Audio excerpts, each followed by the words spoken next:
and thanks for the team to having me calling here for this session. So good evening, everyone. And so my topic for today is how do you communicate your vision? And if someone had to ask me this question honestly, I would say that no, you don't actually have to communicate your vision because things have changed. People have moved on. Uh, Reason being is that the way people interacted in the past is very different from what it is now. So being told, being communicated at, or being transmitted data or presented at today no more holds good. Why? Because people today want to engage. Okay. So the question for us is not about how do you communicate the vision, but the question is around what do you do to energize and engage others to where you want to go. Okay. Before I go to the next, before I start, taking you through the slide deck that I've prepared, I would like to give you all a small anecdote now.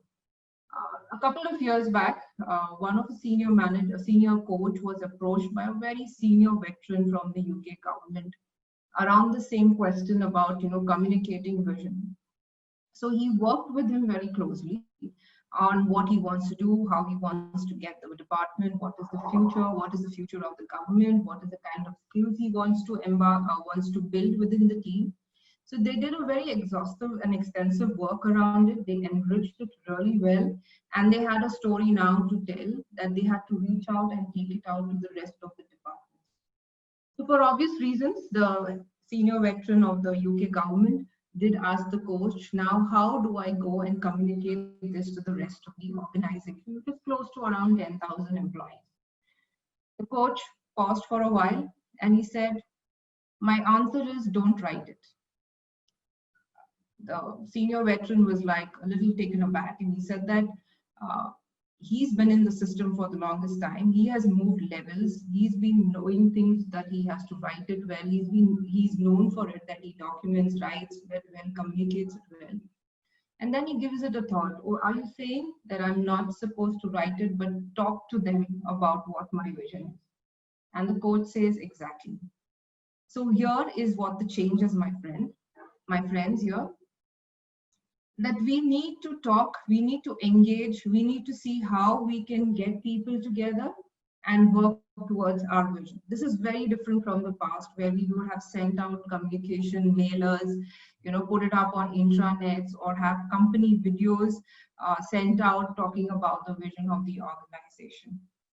So when we raise the question about how do we communicate the vision, rather we need to be very thoughtful.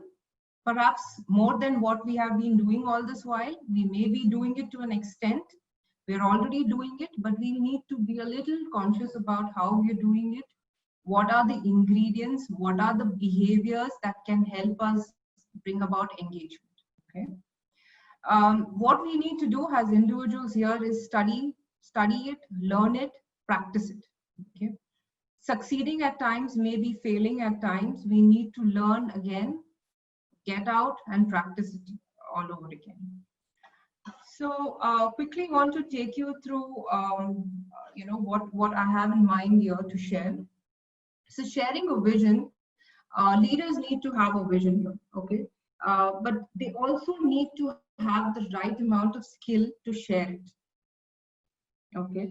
Why is it important? Because unless you have engaged your teams, they will not feel empowered.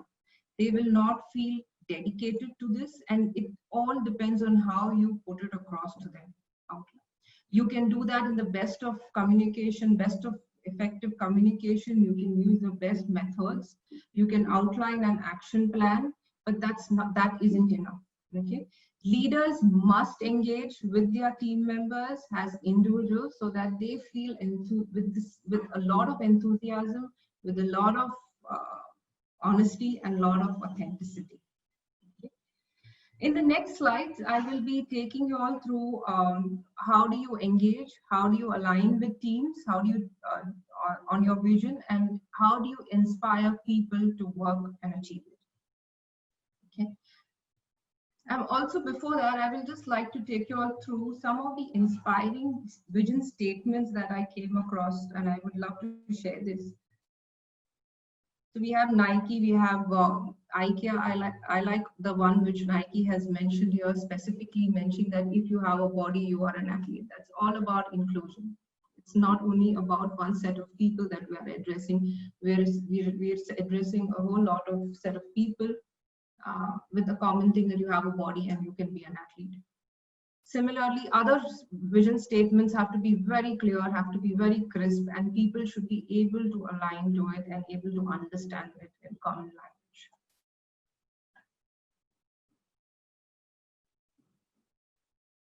Okay, so how do you present your vision?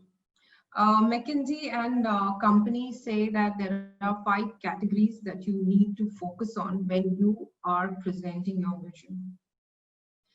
These categories are mainly around me, my team, the customers, the company, and the society at large. Okay. Coming to the first category, me as a leader. We need to take that into account. It's not because you're the most important person in the room, but because you're the leader and you really need to believe in the vision. Having said that, when you believe in the vision, what you're saying, what you're doing, you are now able to share that with equal amount of passion and enthusiasm, and you're equally enthusiastic about it throughout your conversation. Okay. You've got to make a memorable vision statement which is fairly memorable, and that requires thinking in different ways of communicating. You have to be creative as you can get.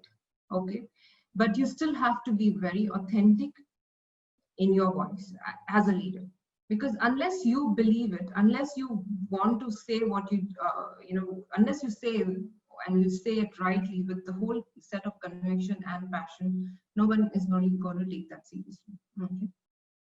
All right. So there are many ways in which you can communicate your vision. You can use blogs. You can probably be shooting a video. You could be printing, articles around it, posters, messages. Putting it in common areas, talking about it in meetings, in conference room. Whichever method you choose, my friends, the point is to present your vision in a way that allows your passion and commitment to come through your audience. Okay, and it should strike them and stick with them for long. For example, you would have had advertisements that you see in and out. Okay, some advertisements can be silly, some can be thought-provoking, some can be funny, but at the end of it, you remember it completely. Okay, this is what your vision, when you're communicating your vision, this is what it should do. It should be a memorable one. Okay. And then the next part is that you need to include your team, engage them in the process of what you're doing and how you're doing and how it can tie up to the organization as a whole. Engage them in the process of how you're going to be communicating the vision. It's not only one-sided that it's coming from you, because you have to communicate it with the rest of through the rest of the team members. Therefore, it's important that you involve them in a very big way on how you're going to go about the process of communicating. Then it's about customers, company, and the society as a large, the stakeholders. Okay, it's a very important and a necessary part, because then they will start believing in your vision. Okay, whether it's internal, externals, as well as company as a whole, it's like pieces of puzzles. They are all linked together, and when you share your passion and enthusiasm with them, all these categories and individuals come together, working like a complete picture of working towards your vision.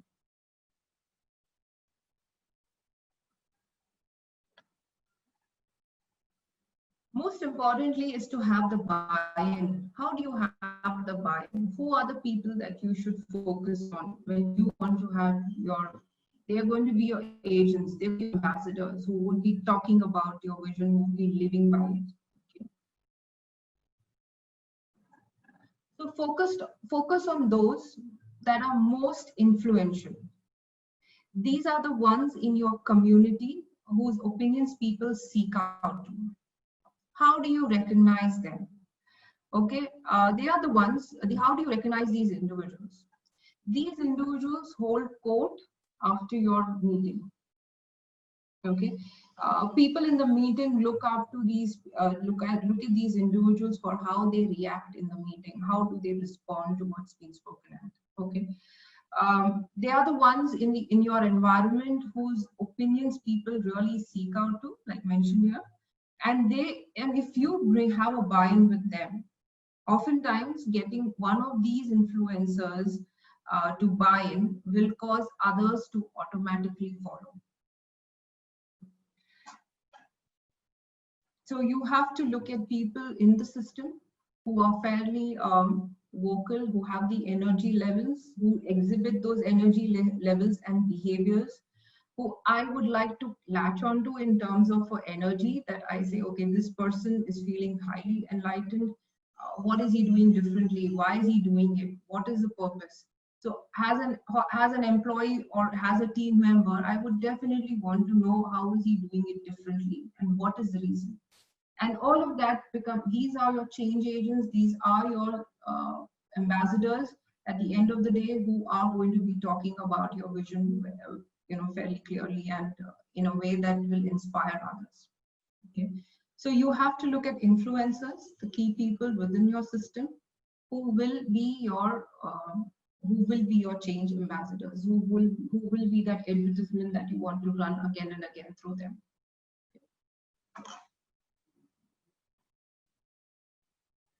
Craft your vision carefully and practice communicating it. Okay. Reason being is that it should connect with the people. It should inspire your stakeholders, including you. Okay. Influencing is like transferring of emotions. You cannot convey something if you're not feeling emotional about it, and there's no emotions involved. So make sure that you have done your homework. You are 100% bought into the idea yourself as an individual, and you can communicate the same thing with same passion and connection to the rest of the teams. Okay. Next is build up your trust account. When you've made a commitment, you need to stick to it. Okay. So when you've made a commitment, you create hope. And when you deliver on that commitment, you create trust. Okay. So always deliver. Do not look at excuses that what they want to, why it's working or why it's not working. Let it happen. Remember, people often hear what they want to hear. So make sure your experience are set properly. There is a complete understanding, and credibility is like a currency to a leader. Okay. With it, you have options. You have a lot of options, and without it, you're completely broke. So ensure that you build in that credibility. You can't be saying something and doing something else, and people will not follow it and will not be able to focus on it. Next is leverage momentum. Momentum is like magic. Without momentum, the smallest obstacle can derail you. Okay, and with momentum, the largest obstacle cannot fail you. So find opportunities to generate small wins. Get the team believing by achieving. That's important. Okay, there is no substitute for success when it comes to creating confidence. Success is the only way that you feel, and the belief in the leader will only make them feel more confident about achieving their vision.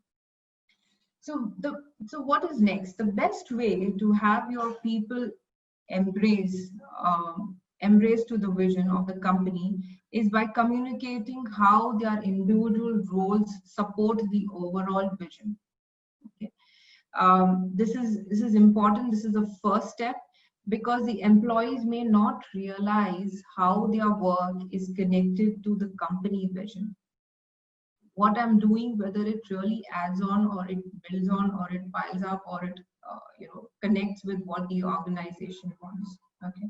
So it's important that the whatever the individual is doing, whatever an employee is doing in an organization, it should tie up to the vision, and we need to build those blocks together.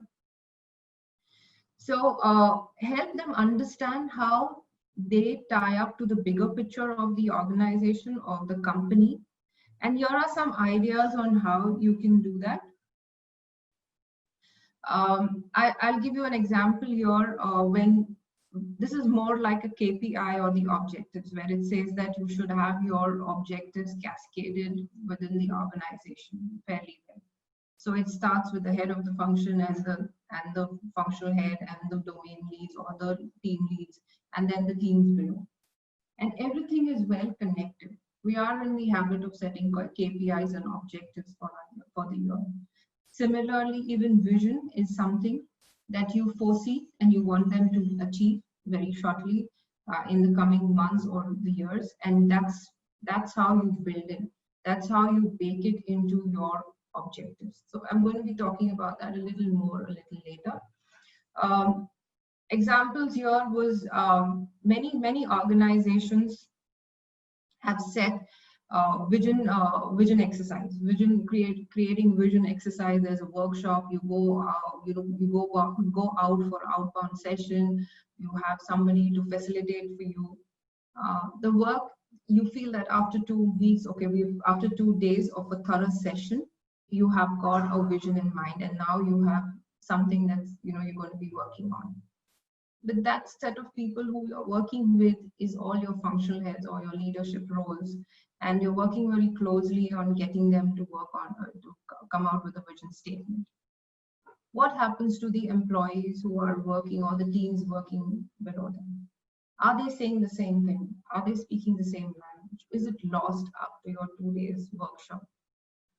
You need to tie this up fairly well, and you need to see how you can keep communicating, reiterating, putting them in different mediums, so that it stays with them and sticks on to them for the longest time. All right, so now you had your functional heads, your leaders talking about coming up with a vision. What is the vision? What is the focus for the next 1 year, 6 months, 2 years, all of that, and they've tied in fairly well. They've understood it, okay. But what happens day 3, day 4, day 5, day 10? It gets diluted to a large extent. Reason being is that everyone is at a certain momentum in that room, designing the vision and really coming up with the vision. But when you go back to work, you get lost in your daily operations or your daily task in hand.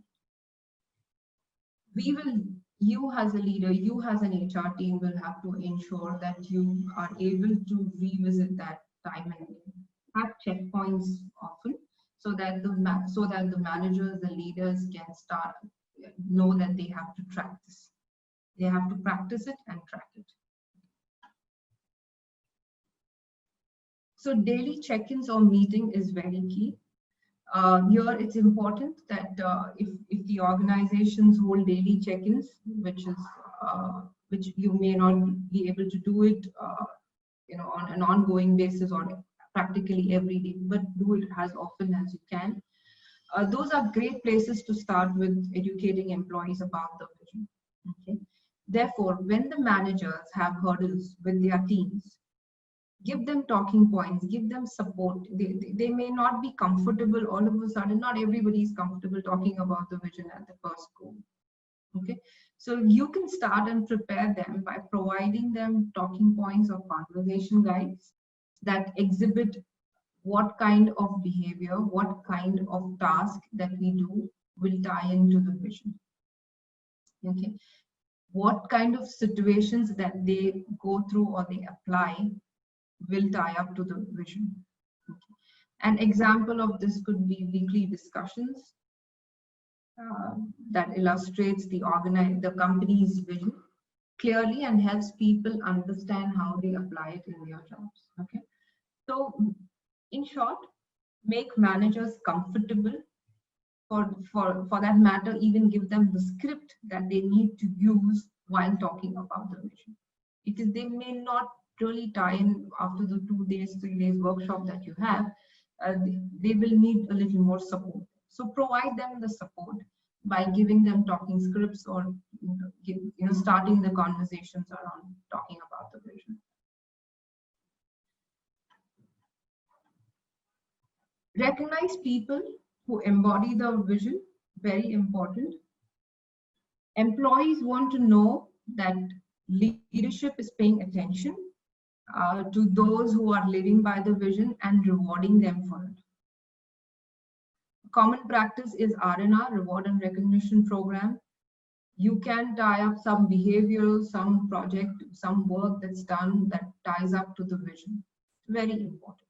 So by recognizing employees who are living by the vision, you put it up in company intranets, you put it up on emails, you put it up on departmental meetings, and it shows the commitment from the leadership in ensuring and staying with the employee who is practicing the vision.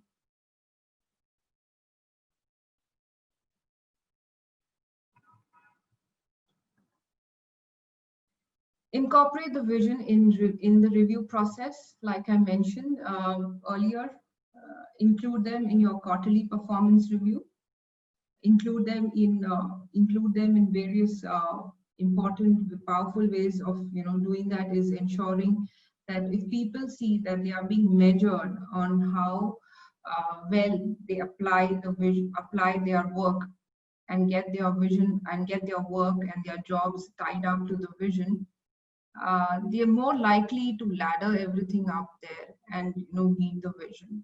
Okay, and it becomes on a regular basis. So special weightages, probably 5 or 10% of their objectives KPI would be focusing on how how the organization is delivering against the vision that is set. Okay, so in terms of the current scenario where virtual working or remote working is becoming a new normal, how would I do this differently? Because you would have in a normal situation where you're at work or where you are in your office space, a lot of it is exhibited by the individual on the floor. You don't have that opportunity today to work specifically in this current scenario where it is virtual working. So how as a leader, how as an HR team, we need to recognize these individuals. So I'll give you an example. In my organization, we started the R&R, we revisited the R&R practice in terms of what are the parameters we are evaluating people on employees on. And we realized that, tying it up with what the vision of the organization, where it is customer delight is the key, where ensuring that we partner with business very well is the focus. We prepared categories and we prepared reward categories around that. And we're making it known in town halls, we're making it known in the R&R ceremony that what has the individual done to get rewarded on those areas. Okay? So very positive, very specific behaviors that he has shown to be rewarded under that category. So this sets an example. This becomes like a habit, because the others get, if I'm a part of that team, if I see my colleague getting rewarded on these areas, I will try to practice that. Okay. I'll try to practice that in a fairly big way. Meetings, many teams have been told today to have coffee meets with their teams. Managers have been told, team managers. What is these coffee meets? Apart from talking the regular work, also talking about how things are impacting them, how things are making it different for them, and how they are adjusting to this change, especially during this adversity. So conversations around vision also can be one topic that they can address, on how closely they are working as a team, how is it tying up to the company's vision. Overall, this is how I feel that this would make a lot of sense, because virtual meetings is become now a normal, and and expressing this in various town halls, emailers. We're having virtual town hall, emailers. This would really help. Okay. So that's it from my side. If there are any questions, I'm happy to take it up. Thank you, Jansi, so much. So from the audience, now we're ready to take the questions. In case we have any questions from the audience, we will take now for that next 15 to 20 minutes. I think we can do that. So, Jansi, I had a question. When we are talking about communicating a common vision for the organization, if you go team-wise, like I can give an example from marketing side. Like a lot of marketing teams have this vision of, creating a few campaigns which can be an entry for an award ceremony, or viral worthy campaign. So when you have these specific visions which are very team related, like it may not be like entangled with the common vision of the organization, but these are very team specific visions. So how can a team lead integrate those specific visions with the common vision that the organization have, and what are the ways in which you can execute them? Right. So it's always a good idea to break it down into smaller, tasks and smaller deliverables. That's very important. Because just one statement cannot. I mean, come on, look at the teams below. They would not be able to relate with it. They will not be able to understand what they're supposed to do differently to achieve it. Therefore, it's important that it's a very important role that managers need to play here, where they constantly say that this is what we want to achieve at a departmental level, functional level, and how this ties up with the organization as a whole.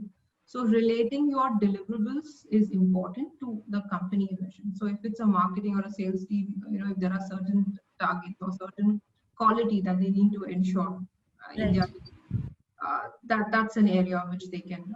Yeah, makes sense. So, like when we are talking about the common vision for the organization, I'm sure like large organizations have one common vision, and then maybe the team leads are the first people to know about the vision, and then they kind of get it executed by their team. But we are seeing a latest trend where there are startups which have like 20 people or 30 people or 40 people to begin with. So that time the management becomes very flat, like you have 4 people managing a lot of stuff, and they might come from different experience, different background, but they are working towards a common vision. So do you think there is a difference in delivering those that vision point when you're working in a bigger organization versus when you have a flat management? Like does it differ like that, or it's still the common vision that people run behind? The common vision will still remain, and when you have smaller teams, it's far more easier, I would say. When you have larger teams, getting all of them together and talking about a vision or a common goal or a common purpose that we talked about very recently, would be a challenge. Okay, and it's a mammoth exercise. It's when it's larger teams. When it's smaller teams, you are working closely. You're working within the same space. Now you're working virtually, but you're connecting quite often within the team. So you're all charged up. You're all bringing in that energy on that floor, on that meeting. So all the more good reasons to achieve that vision fairly well, because that's where everybody is in sync, everybody is in aligned. See what happens today is when we say engage people and engage teams on running on mentioning your vision. Why is it important? Because it's a two-way communication, it's a two-way interaction. It's all about having a dialogue, having a safety net to fail. Okay, having that bubble of idea where you can say that, okay, this is something that we can do. This is where you can ask questions, you can make changes, and this all has to, whether it's a large team or a small team, this all has to happen within those conversations. It's not about having a town hall and how having a town hall and just communicating it upon the communication. Therefore, it's very, very important to have virtual meetings now. with a set of group, very often. And this is going to take maybe a months to do it religiously, and let people ask you the right questions. That have any doubts, there shouldn't be any fear to ask why you think that the way that you do. Therefore, it's very, very important that you talk to people about your vision Yeah. and get them all, no doubts. They can go back, with fairly clean mind, saying that this is what we're aiming at, because we want, that's how we should go back. Right, right. Okay, one last question from my side, and then we'll start taking questions from the audience. So we are seeing that during Corona times, especially like event companies or people who had a lot of work to do with offline stuff. Now everything is getting migrated to online, and hence a lot of people's marketing, the way they were envisioning their business to grow in next 2 years, everything has changed and people are adapting to new ways. So it also requires to take some radical decisions where your vision is changing, and like employees have joined and then they have been communicated about one vision, but then during this situation the entire plan of business changes. So when that kind of situation is happening, how do you kind of tackle it by talking to people, and how do you make, because it's a possibility that not all employees are on board with the new vision that the founders or the management has decided. So what are the effective ways in which you can communicate and still people still can bring people on board for the new vision? Right. So if I was faced with this situation, I would definitely be open and transparent about the situation, Mm. right? And why we need to take the status quo and what's happening, and why we need to make certain change. Okay. Being as open and transparent in your communication will only make more followers, and you give them an opportunity to discuss and talk about it, like I mentioned. They may have views that you may not have that immediate buy, but you will show visible results as a leader, as a team, that tie into the vision. Mm. Okay, so I will deliver. So it's not only about talking. How do I deliver at my level or levels below, and ensure that we are achieving the vision? Mm. So, and then the rest will follow. It's important. So yeah, I think being open and transparent in your communication is very, very important. Let people know that why you're changing it, because then they shouldn't feel, oh, they're bar bar change. Everybody, like, it's like, often change or IQ change. There'll be too many questions, but Right. be brave enough to take those questions. Right. And there could be answers that you don't have. There could be questions that you may not have an answer to, Mm. and that allow them to think that, yeah, you will come back to them when you have the right answers. And until then, they work on this focus vision. Okay. Okay. Thank you, Jansi. I think we have one question. What strategy can we apply in the GD round or interview in marketing and sales company? Okay. What strategy we can apply in the GD round or interview in marketing and sales? Okay, I think Kushi, you will just need to explain your question a bit more for us to get an idea, and then we can answer that question. Audience, we are still open for next 5 minutes. In case you have any questions, please go ahead and ask.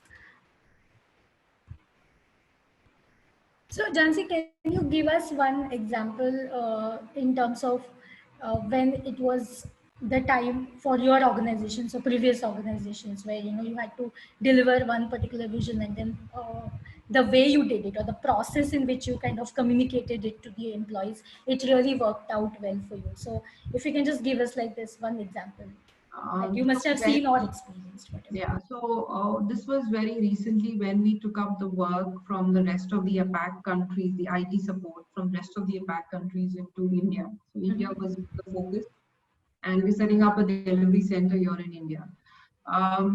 So what did we want to do? We wanted to partner with business well. We wanted to be called in those meetings with where IT is getting, where not necessarily IT is getting discussed, but even business is getting discussed. So we don't only partner them as an IT service center, but how do we partner them for further business engagements or further business processes? So partnering with business, being a trusted advisor to our business was the vision statement. And we took it up in different ways. First, like every organization would, they would have the leader and the direct reports or the leadership team coming into a room and discussing on what is it that they want to focus on. What is the roadmap for the coming months or years. After we have derived at the roadmap, what are the areas that we are going to be focusing on, be it capability, technology, be it infrastructure that we want. We after seeing the entire way we want to run the system, the center, we came up with this vision that this is by doing all of these various interventions or functions or playing our role as various function heads, this is what we're going to be doing better. And that's how we came out with the vision statement. Okay. Now that was in the room, that was only limited to the people who were attending that meeting. And then there was this mammoth task of going and telling teams about this is what you have to start working towards. It wasn't easy, to be honest. We did all kinds of communication, be it on the intranet, put it on posters, put it on walls, talk to people when we had focus groups as well. We conducted many focus groups to look at how this vision can be used specific to the roles that they play. So that way we were able to have that two-way communication with the teams. And then we also told managers to run it in their own meetings. Okay, that was important because today, if I am a team member, I'm very closely working with my manager on various agendas. I have to see those behaviors, those skills getting projected by my manager. That's where I'm going to latch on. I'm going to, exhibit, and and that energy is going to come back, come to me as well. So managers had to play a very key role here. It was told to them, it's not at the leadership level that, vision statement is getting rolled out. It's even as a manager, what is your role to ensure that people are tied into the.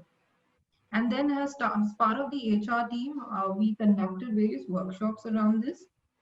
We conducted what are the visible behaviors that we would like to exhibit, and how we can do what in our ways we can do things that can exhibit that we do work on achieving our vision. So that's an area that we did. Having said that, many of them were complementary to this because they had an open culture where they could speak up. Speak up is a very important criteria here, and they were able to express what they felt. There were people who went back and would have also said that this is just another exercise. But honestly, it did flow on to a lot of them. I would say even if it does to an 80% of your team size, you have achieved your goal. Absolutely correct. Right. And the rest will follow. The rest will follow. Yes. Like I mentioned, you have to look at who's your influencers in the system. They start speaking. The minute they start speaking ill, you've lost it. Okay.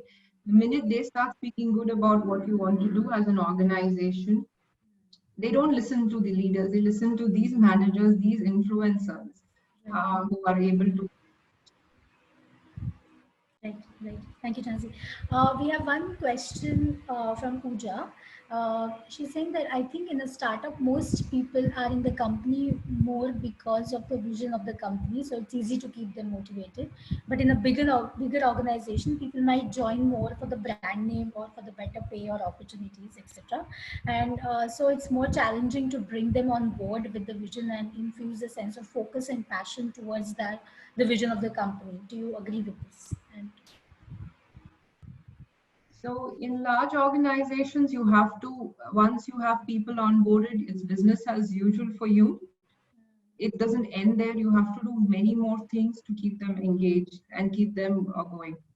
So completely agree that it is very challenging to I'll tell you, I'll give you my example. We're sitting in an office which has got two services. One is your IT shared services, which I am heading as the HR head. And there's another service center who's in your business shared service, which looks into the F&A and the HR vertical. So the IT service center has been there for good 13, 14 years now, 13 odd years. And the shared service is a very new center, which is just a year old, okay, less than a year old now. You have people who are all energized. We conduct engagement programs. You have young people, you have a lot of people, registering for these programs. In my center, I've been that old, so it doesn't happen. So you have to really push. But I was having this conversation with one of my functional leaders very recently, and we said that how do we do things differently to get people engaged and get their energy levels at the level that we want them to. And we said, yes, we do need to take a lot of effort, but we shouldn't give up, because the fact that we keep reiterating, we keep repeating it, we use it in our daily meetings, it is going to make a difference. And there is a reason why people will believe in you, because you will show results that tie into what you're doing. Okay, so that's important. It's not only about communicating, but it's also delivery, it's execution, the quality. So when you say it's more challenging to bring them on board with a vision and infuse a sense of focus and passion towards the vision, yes, it is challenging. I would agree with you, but there are ways to do it. You will have to have focus groups. You will have to have a lot of communications. You will have to have buy-in from your managers. Find out who are your influencers and your change agents. Through them, yes. That's Right. Thank you, Shansi, for that. I don't see any more questions, but I'm sure in case you have any questions from the audience, you can connect with Jhansi through LinkedIn, and I'm sure she'll be more than happy to answer the questions in case you have any. Having said that, Jhansi, thank you so much for giving your candid views about this particular process. What happens is when you're talking about vision, the employees might come with a different point of view, but then when the leader is inspiring enough to bring them all together and share a common vision, I think that's where it makes a lot of impact. So thank you so much for sharing your thoughts and your insights with us. Audience, thank you so much for joining in today's session.